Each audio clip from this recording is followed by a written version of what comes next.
Hey y'all, it's Dr. Shamanda. Welcome back to my channel where we talk about all things mental health, personal finance, and overall strategies to live your best life.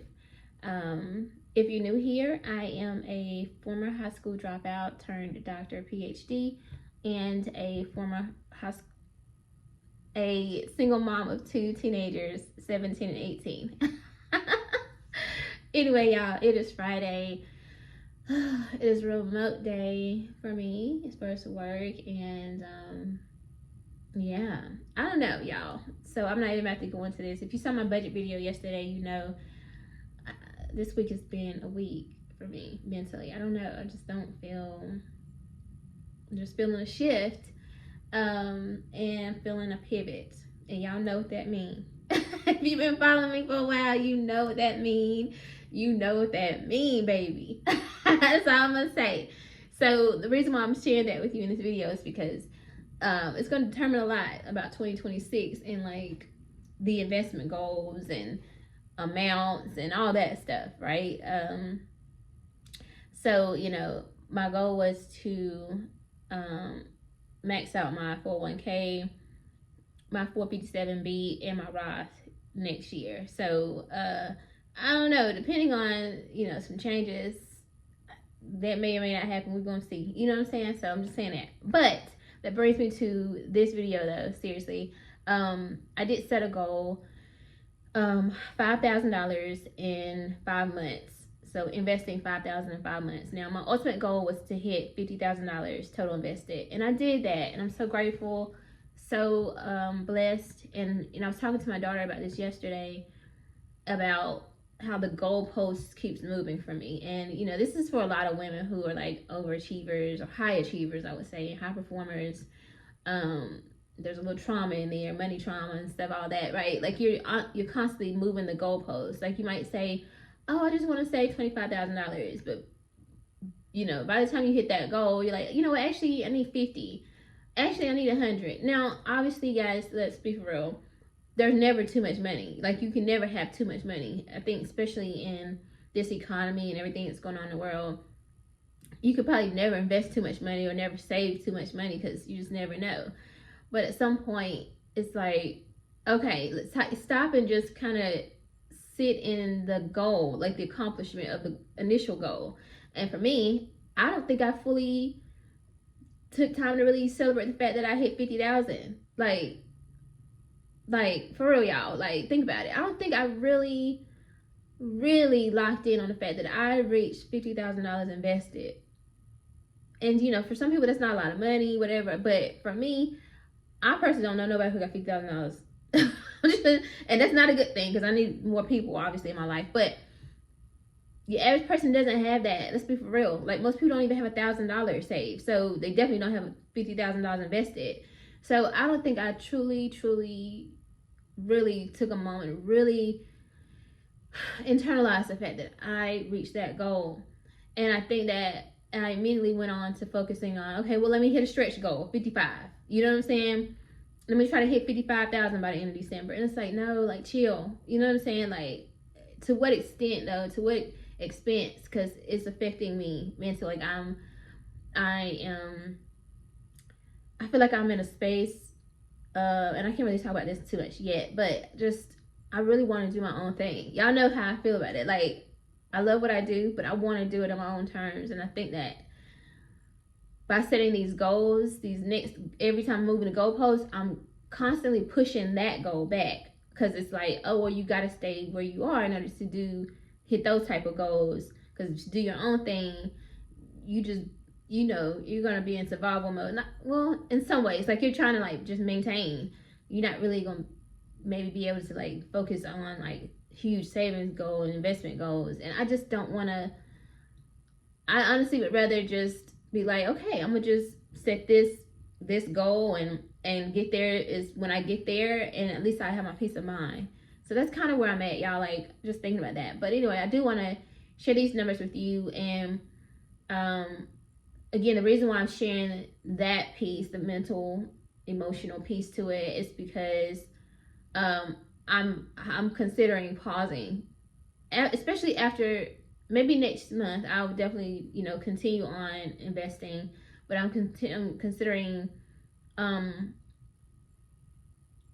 pausing or at least lowering the goalpost and not necessarily super focused on that 100K goal.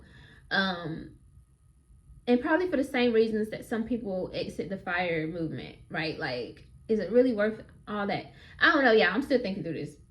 You know what I'm saying? And maybe I can still hit those goals and do it on my own terms. And, and maybe I'm just afraid to hold space for both being possible. I don't know. But I'm just working through this. And I've been open and honest with you guys. I told you I'm going to take you on this journey with me. And I'm literally taking you on the journey. And I am a high performer, high achiever.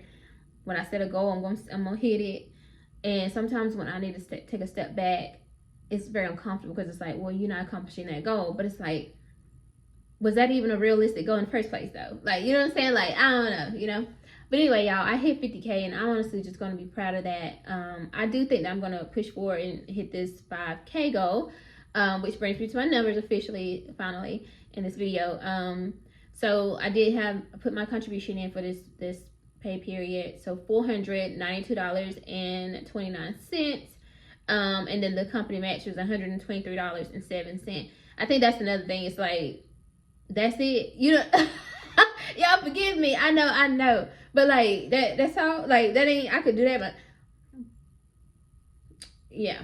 Anyway, $615 and some cent is the total contribution. So that brings me to $4,876.84 out of $5,000, the $5,000 goal, which means that I have $123.16 remaining to reach that goal, to accomplish the challenge, the 5K challenge.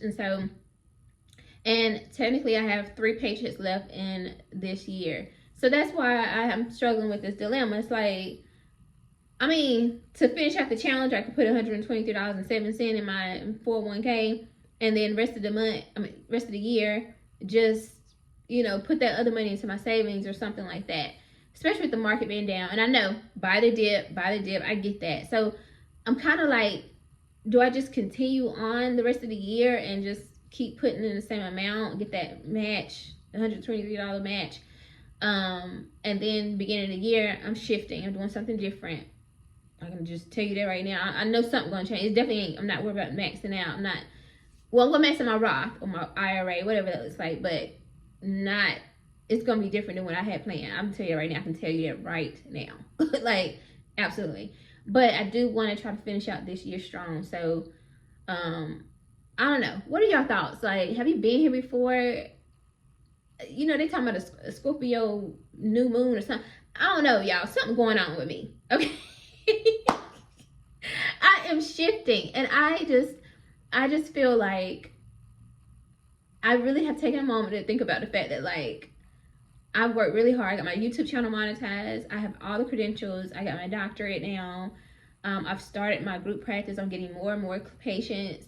And in my other virtual practice for EAP, like, things are really taking off, and I'm thinking about the version of who I was about 2 or 3 years ago and who I said I wanted to be at this point, and I am her, but I still feel like I'm holding on to safe spaces, whatever that is.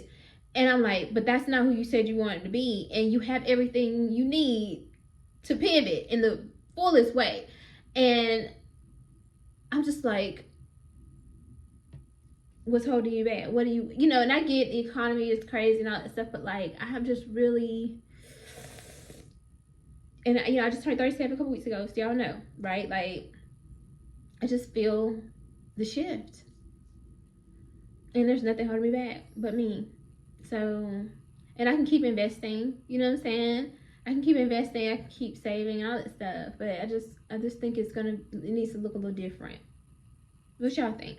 Anyway, should I pause my contributions for the rest of the year? Should I keep going at least through the rest of December, finish that out? Or, should I just hit, finish out the 5K challenge, the $123.16, and then, like I said, put the rest of them, like, put the money that I would have put in my investments into a savings account? what do you guys think I should do? And obviously, and again, have you went through anything like this before, or felt like a shift? And I don't know, just comment below. Y'all, thank y'all so much for real for letting me share this with y'all. I'm super happy to have you on this journey with me, seriously, and just being able to be transparent and real with y'all, because even with money, it can be challenging at times. So anyway, thank y'all for watching this video. If you like this video, like, comment, subscribe, share, and I'll see you in the next one. All right, bye.